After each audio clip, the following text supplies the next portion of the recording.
Estás escuchando la radio de la Escuela Superior de Administración Pública, Radio ESAP. Las opiniones expresadas en este programa no reflejan la posición de la ESAP. Son responsabilidad de sus realizadores. Les damos la bienvenida a Pie de Página, un espacio dedicado al análisis de la narrativa escrita, territorio, tradición oral, recomendados, lecturas e invitados. Solo aquí, en Pie de Página.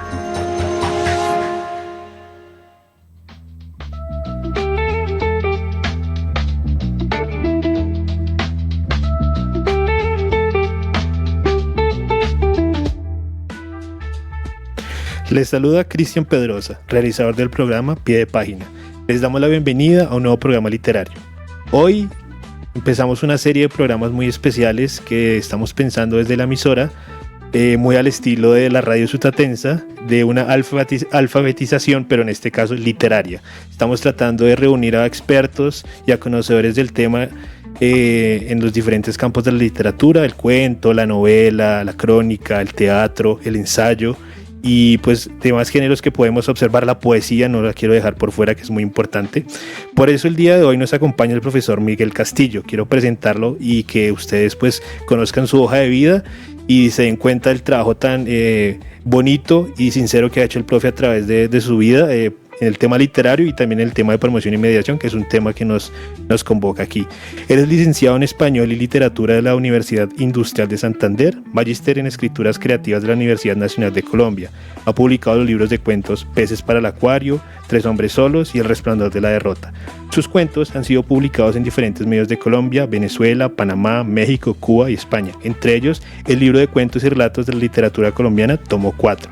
Del 2020 al 2022 formó parte del equipo coordinador del Concurso Nacional de Escritura Colombia, Territorio de Historias del CERLAC y el Ministerio de Educación.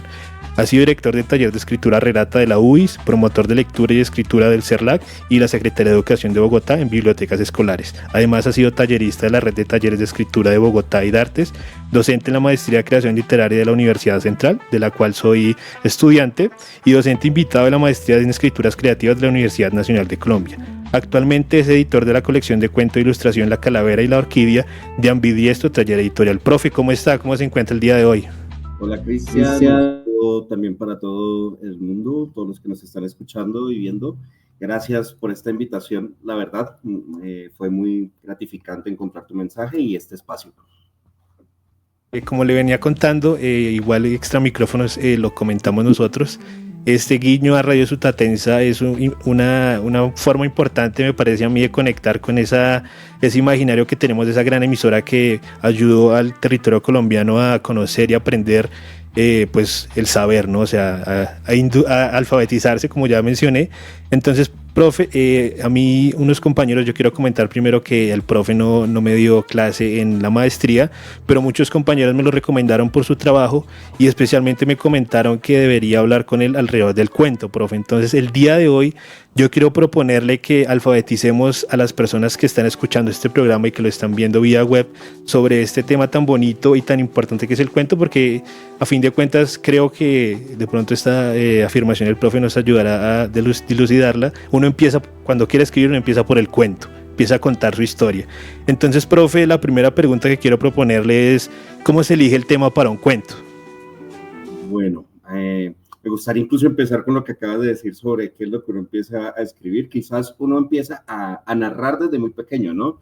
Desde que uno empieza a mentir, desde que uno empieza a imaginar, desde que uno empieza como a recordar lo que sueña, pero quizás, y creo que todos, puede ser que sea realmente así, a veces estoy equivocado como siempre, pero la poesía siempre aparece de primerazo, ¿no? Hay como un momento, yo trabajo mucho con niños, por ejemplo, en colegios, y cuando en medio de la promoción de libros, de la lectura, de la escritura, digo, yo sé que ustedes han escrito algún poema a escondidas, que no se lo han mostrado a nadie, la mayoría de niños cabecean así, como aceptando que es cierto, ¿no? Entonces, creo que me uno como a esa idea de algún escritor que dice, primero uno intenta con poesía, yo lo intenté en el colegio, de hecho, Cuando uno fracasa con poesía, pasa al cuento. Pero es como algo muy natural, creo yo. Siento que es como la naturaleza también del ser humano, más allá de pensar en ser escritores, ¿no?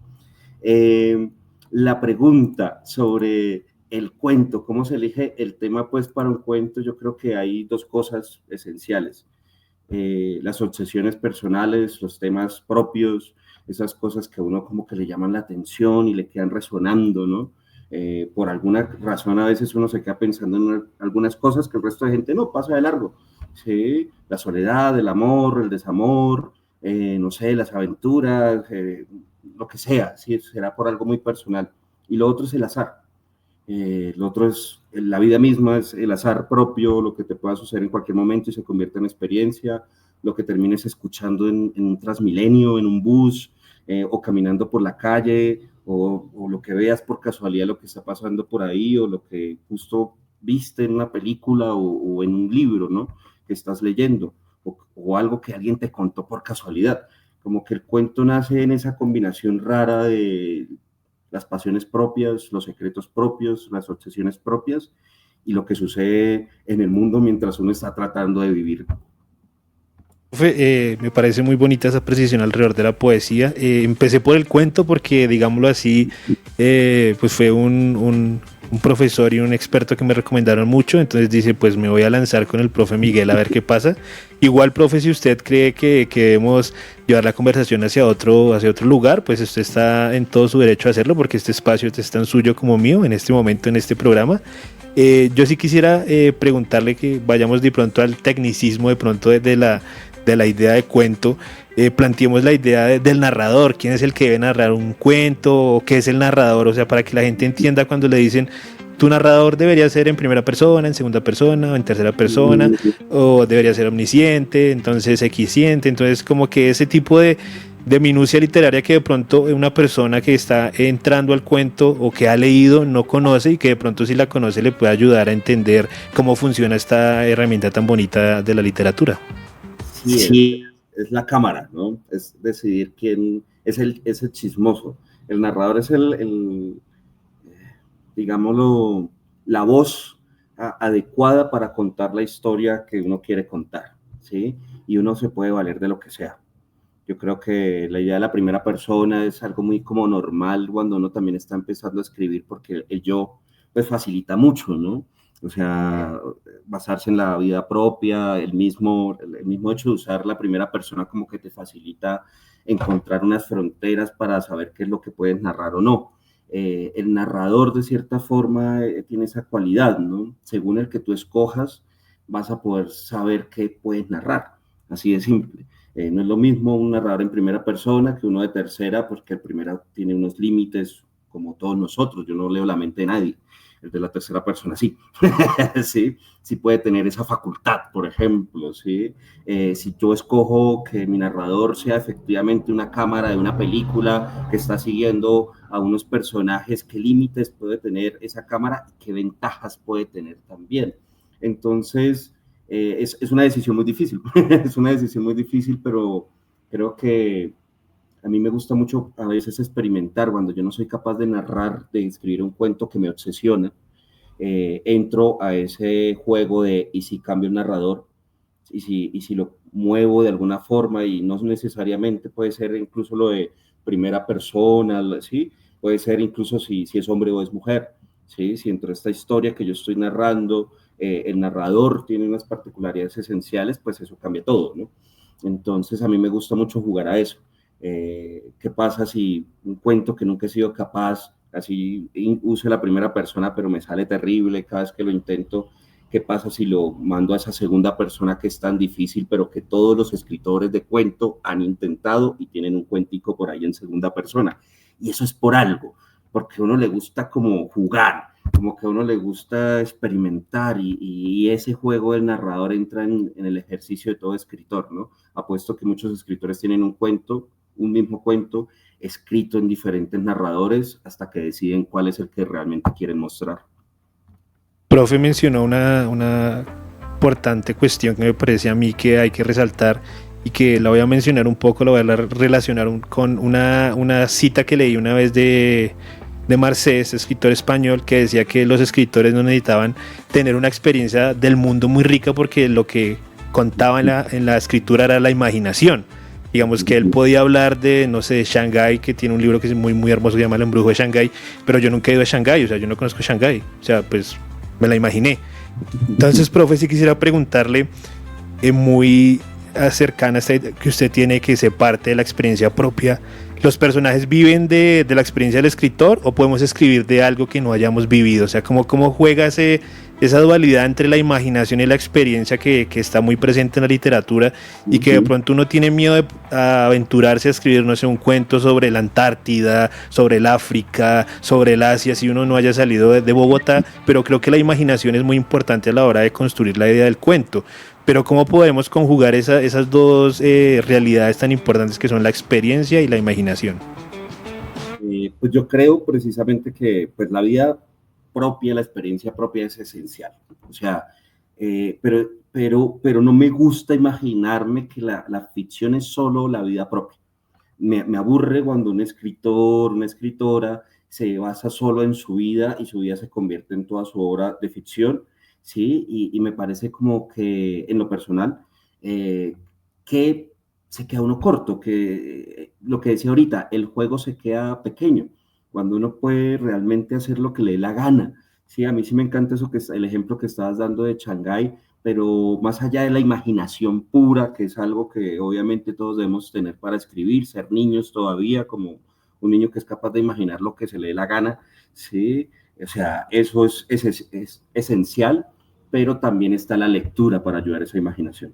Sí, yo creo que es una combinación vida propia, efectivamente imaginación, pero explotada gracias a todo lo que yo voy devorando de esos lugares que yo no he conocido y quizás nunca vaya a conocer. Pero ¿por qué me voy a negar a escribir sobre eso? Edgar Allan Poe jamás fue a Francia, ¿sí? Jamás fue a Francia el pobre. Y aún así escribe Los crímenes de la calle Morgue, en París, sí, y la gente se lo creía, como que, wow, qué bien conoce París este señor. Claro, se la pasaba leyendo sobre eso, sobre París, ¿sí? Y yo creo que eso forma parte de ese ejercicio de ejercitar la imaginación para poder escribir cosas que quizás se basan en la vida propia, que uno necesita tener una vida para saber transmitir también. Si yo estoy escribiendo una historia de alguien que ha perdido algo muy valioso, para poder transmitirlo, inevitablemente tengo que buscar dentro de mí y recordar cómo se siente eso, para tratar de transmitirlo lo mejor posible. Pero puedo imaginar lo que se me dé la gana, ¿sí? O sea, y ahí entra todas las influencias, entra el cine, entra la música, entran los videojuegos, por ejemplo, entra la literatura, entra todo lo que tú te comes para disfrutar precisamente de la vida y de la imaginación, ¿no? Entonces, creo que es esa tríada poderosa en realidad. Cuando uno se sienta, el profesor mencionaba los cuentos que uno empieza a hacer como sus primeros esbozos, sus primeros intentos. A veces uno dice, esto no es un cuento porque no pasa de una página, o esto no es un cuento porque solo son 2 o 3 frases, pero uno cree que, o sea, de pronto en su momento sintió que esas 3 frases eran lo que la historia necesitaba. Entonces, profe, también pues creo que hay una discusión alrededor del tema de si es un relato o es un cuento, pero la extensión del cuento, hacia dónde va, o cómo marcamos ese punto de esto es un cuento, esto es un microcuento, esto es un relato largo, esto es un relato corto. ¿Cómo hacemos para definir eso? Porque a veces uno se siente como un poco encasillado y a veces también temeroso a la hora de escribir, porque dice, no, es que no tengo un texto porque eso no pasa de un párrafo, o no tengo un texto porque no tiene la extensión requerida en la que yo he visto canónicamente, o de pronto lo que me venden las editoriales de lo que es un cuento. Entonces, profe, ¿cómo definir esa extensión o cómo entender en sí cómo funciona esa herramienta de la narración, que es la extensión y el uso de las palabras a la hora de hacer un cuento? Es un tema súper, son años, ¿no? Discusión sobre eso. Edgar Allan Poe, recuerdo que decía que no, un cuento tiene que ser, pues volviendo a Poe, al clásico, una sentada de 20 minutos y cosas así. Quizás eso es lo que odio de tratar de definir de manera tan concreta, o mejor dicho, sí, como de manera tan técnica, lo que es el arte de la escritura, ¿no? Por ejemplo, decir que un cuento tiene una duración específica. como cuando se trabaja un guión, que uno dice una escena son tantas páginas o qué sé yo. Sí, es súper raro. Un cuento dura lo que tiene que durar, ¿sí? Y eso puede ser el ejemplo que dice, 3 líneas, ¿sí? Que transmiten una historia, que logran estar como que logran transmitir algo muy humano, ¿sí? En 3 líneas, y lo logra hacer es pues maravilloso. Así como algo de 45, 60 páginas, no sé, Barclay y el escribiente, en este momento no diría cuántas páginas son, 45, 65, pero es un cuento. Y ya irá en la discusión, no, es una novela corta, qué sé yo. O sea, es un cuento, solo trata de una cosa, ¿sí? La metamorfosis. Más que todo, yo creo que un cuento tiene que durar la historia que se quiere contar, solo una. O sea, es más eso. Si eres capaz de contar una historia, un solo de detalle en las páginas que sean, pues eso es realmente un cuento. Hay uno que me encanta, que es de mis cuentos favoritos, que es Por un bistec de Jack London. Es un gran cuento, un boxeador viejo que solo quiere ganar, quiere llevar carne a la casa, y el cuento solo trata de eso, y uno se emociona, yo salto, uno quiere que gane, y luego uno como que cuando termina este relato de más o menos en 40 páginas más o menos, cuando uno lo termina, yo analizo, digo, sí, todo el tiempo este narrador me estuvo contando una sola cosa, ¿sí? La historia de este boxeador. Y todo el tiempo me la tuvo tan clara que me hizo una imagen que estaba llorando, burlándose de alguien que lloró, y luego este man va a llorar al final. O sea, qué gran genio. Y no pierde tiempo contándome otras cosas. Mariana Enríquez, por ejemplo, dice algo que me encanta, dice, el cuento es contención. ¿Sí? Es saber que solo puedes contar algo, una cosita, y no te puedes salir de ahí. Todo lo que puedas meter en eso, hazlo. Pero recuerda que solo puedes contar una cosa. Profe, digamos por el tiempo del programa y por, digamos también su tiempo, porque me gustaría seguir hablando con usted, diseñé las preguntas como hacer un recorrido muy, digámoslo así, muy panorámico de qué es el cuento y cómo escribimos el cuento, cómo llegamos al cuento. Sí me gustaría que habláramos un poco de qué pasa cuando le ponemos el punto final al cuento, o sea, como decir, listo, acabo de escribirlo. Yo recuerdo mucho que me decían, el texto hay que dejarlo descansar, hay que dejarlo reposar algunos días, algunas semanas, y después volver a él con una nueva visión, y uno se dará cuenta de qué es lo que tiene ese cuento. Pero profe, usted con su experiencia y también pues ayudándonos a nosotros los que estamos aquí del lado de otra ciencia que no es la literatura, ¿qué pasa cuando le ponemos el punto final? Y de pronto ese punto final del cuento también nos ayuda a entender cómo escribimos nosotros, y qué pasa cuando le ponemos el punto final a otros textos. Precisamente yo no creo mucho. Uy, gracias, tenía ahí como un retorno. No creo mucho en esa idea del punto final, ¿sí? Como que lo que acabas de decir, efectivamente, yo soy un fiel seguidor del reposo, déjelo quietico un buen rato, desenamórese, sí, deje de querer eso que usted acaba de escribir con tanto esfuerzo, trate de leerlo como si fuera otra persona, sí, con el tiempo, pero aún así, incluso cuando hago eso, vuelvo a eso después y vuelvo a eso después, y yo soy de los obsesivos de estar revisando cuando por ejemplo está en papel. Uno se da cuenta de muchas cosas, por desgracia ya muy tarde, quizás, pero yo vuelvo a mirar eso, yo vuelvo como a pensarme, y no me creo el hecho de que cuando ya está publicado se acabó. Sí, yo siento que ya es una cosa como mía de estar mirando qué fue lo que hice mal una y otra vez, y siento que igual somos dueños de lo que hemos escrito, ¿no? Y podemos cambiarlo cuando nos dé la gana. ¿Sí? Hay un montón de escritores que, si tú te pones a hacer una investigación literaria, encuentras que tiene un mismo cuento escrito en varias versiones, ¿no? Raymond Carver, por ejemplo, ¿sí? Tiene varios cuentos, y me dice, pero este man, ¿qué? Pues ya no era el mismo. Empecemos por ahí, ¿sí? Yo vuelvo a leer y vuelvo a revisar esto que escribí hace mucho tiempo, y si no lo he publicado, pues mucho mejor. Y yo sé que he cambiado como lector, he cambiado como escritor, he cambiado como ser humano, por lo tanto quiero cambiar lo que escribí. Al inicio del programa, de que uno siempre empieza por la poesía, a mí sí me gustaría que usted nos aclarara un poco con su experiencia como Yo no sé, para mí me parece más, a mí, Cristian Pedrosa, me parece más recomendable iniciar por el cuento porque es una herramienta que podemos alimentar de nuestra experiencia y a partir de ella llegar a la imaginación.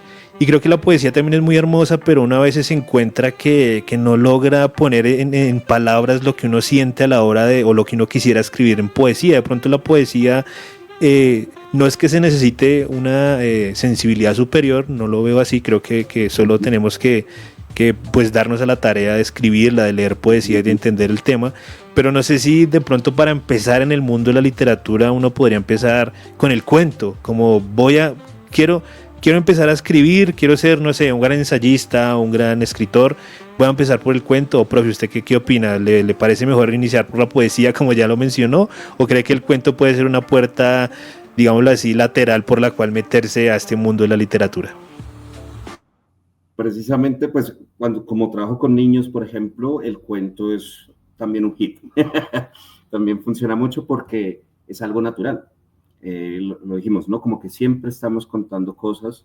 Flannery O'Connor, una escritora que me encanta, de las grandes, decía que ya no entendía por qué había profesores de escritura sobre cuentos o por qué había escritores que iban a dar charlas de cómo escribir cuentos, cuando eso es lo más natural del ser humano. Todo el tiempo estamos contando cosas a modo muy bien contadas, como el chisme, por ejemplo, ¿no?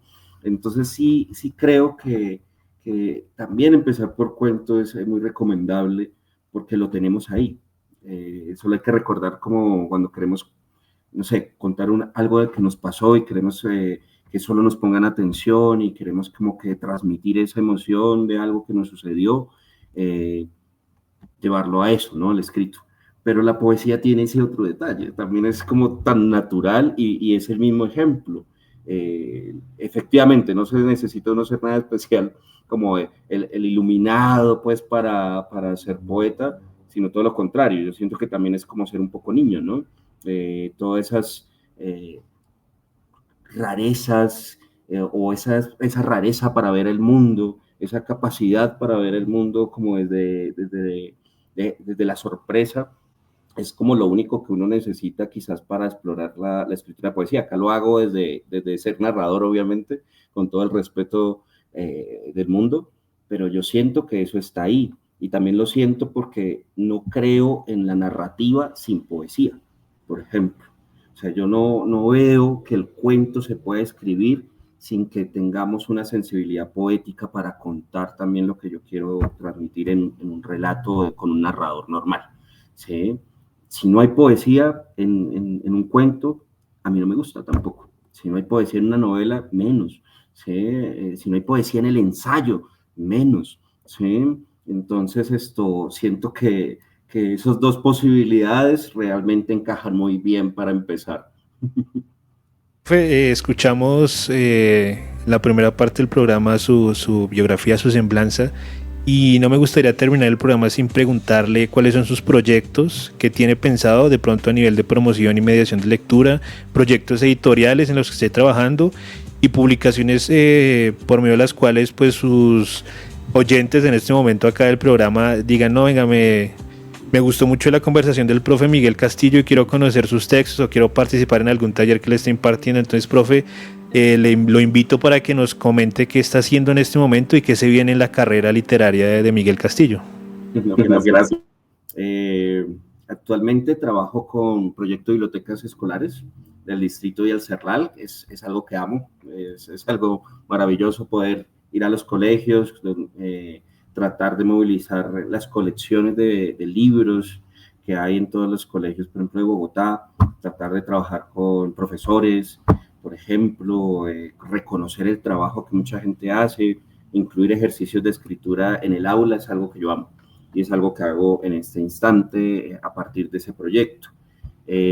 También estoy en un proyecto editorial, Ambidiestro Taller Editorial es un proyecto que busca como darle visibilidad a varios escritores también como muy alejados o muy de provincia o que necesitan quizás un reconocimiento que es muy difícil a veces en el mundo editorial colombiano, especialmente por ejemplo de cuento. Ahí nació la colección La Calavera y la Orquídea. Por ahora tenemos 2 autores, un escritor y una escritora, y también 2 ilustradoras. El proyecto busca ese equilibrio entre literatura e ilustración, la parte gráfica. Pronto iremos a la Feria del Libro de San José del Guaviare, por ejemplo. Algo que buscamos es salir de Bogotá, buscar ciudades intermedias. Yo soy de Bucaramanga, nacido en San Gil, entonces obviamente crecido en Piedecuesta, entonces todo lo que son los lugares pequeños los amo, ¿sí? Y siento que hay un gran potencial fuera también de Bogotá, ¿sí? Y me gusta mucho en el proyecto pues poder ir a lugares como estos, que muchas veces a veces la gente no va, y cuando me invitan o uno se inventa el parche, pues vamos. Entonces vamos a ir a San José del Guaviare a la Feria del Libro, y estoy en un proyecto también de radio. Los iletrados van a la U de la Universidad Nacional, que es charlas así, tal cual más o menos, sobre qué estamos leyendo, qué estamos discutiendo. Tengo ahí una sección ahí como especial de lo que no me gusta, que también a veces me gusta criticar. Entonces, por ahora estamos como en ese proyecto, estoy moviéndome en eso. Y en lo personal, no sé, creo que lo mío no se puede conseguir en ningún lado. Solamente está el cuento del tomo 4, así que se puede conseguir el tomo 4, Fondo de Cultura Económica, de cuentos y relatos de literatura colombiana. El cuento Tres hombres solos, pero digamos, en línea se consiguen como los cuentos míos. Sí, o sea, la verdad sí, como que en línea, en páginas que me han publicado en España, lo que decías, en México, en varios lugares, se pueden conseguir mis cuentos fácilmente, se pueden leer en línea. Me hace muy feliz, por ejemplo, que se pueda también hacer de esa forma, ¿no? Entonces, ahí se pueden conseguir esos cuentos por ahora que pueden leer. Y ya, tengo unos libros por ahí, obviamente, guardados, que una y otra vez reviso, que una y otra vez corrijo.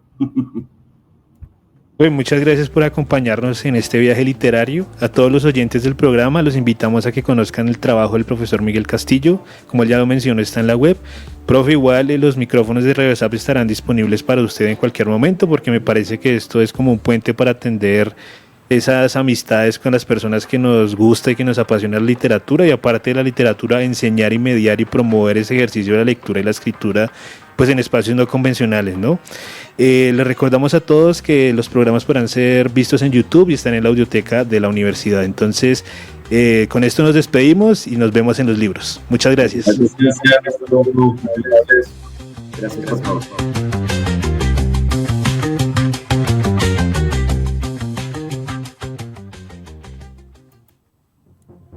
Les damos la bienvenida a Pie de Página, un espacio dedicado al análisis de la narrativa escrita, territorio, tradición oral, recomendados, lecturas e invitados. Solo aquí, en Pie de Página.